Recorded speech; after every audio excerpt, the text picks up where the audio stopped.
Suddenly I'm awake. The flight is almost over, and somehow along the way the captain has become politicized. His latest offering: "Ladies and gentlemen, we have just begun our gradual descent into the Los Angeles area, similar in many ways to the gradual descent of this once great nation from a proud paragon of God-fearing virtue to a third-rate power awash in violence, sexual excess, and personal greed."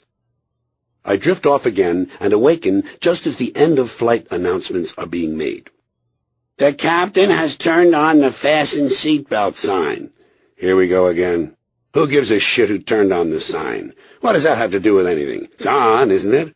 And by the way, isn't it about time we found out who made this man a captain?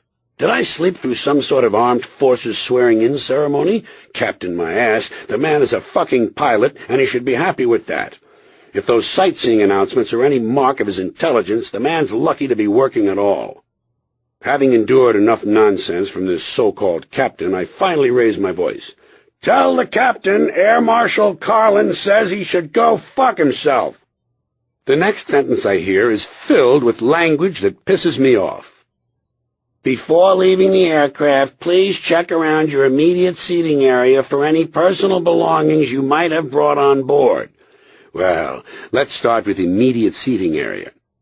Seat. It's a goddamn seat. For any personal belongings. Well, what other kinds of belongings do they think I have? Public belongings? Do they honestly think I brought along a fountain I stole from the park? You might have brought on board. Well, I might have brought my Shoshone arrowhead collection. I didn't, so I'm not going to look for it. Then they say we'll be landing shortly. Doesn't that sound like we're going to miss the runway? Final approach is not too promising either. Final is not a good word to be using on an airplane. Sometimes the pilot will speak up and say, "We'll be on the ground in 15 minutes. Well, that seems a little vague.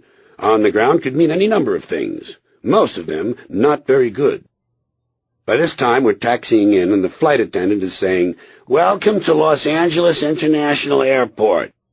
Well, how can someone who is just arriving herself possibly welcome me to a place she hasn't gotten to yet? Doesn't this violate some law of physics? We've been on the ground barely 4 seconds, and she's coming on like the mayor's wife. "We're the local time." Well, of course it's the local time. What did they think I was expecting, the time in Norway?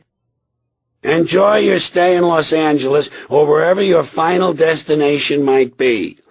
Someone should really tell these airline people that all destinations are final. That's what destination means. Destiny. It's final. Think of it this way. If you haven't gotten where you're going, you probably aren't there yet. "The captain has asked." More shit from the bogus captain. You know, for someone who's supposed to be flying an airplane, he's taking a mighty big interest in what I'm doing back here. "That you remain seated until he has brought the aircraft to a complete stop." A complete stop. Not a partial stop. No, because during a partial stop, I partially get up, partially get my bags, and partially leave the plane.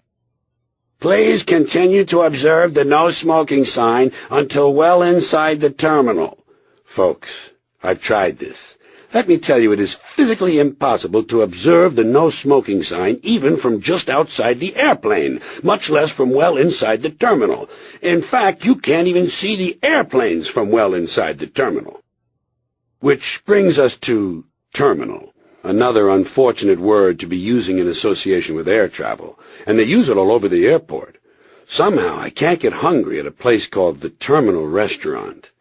Then again, if you've ever eaten there, you know the name is quite appropriate.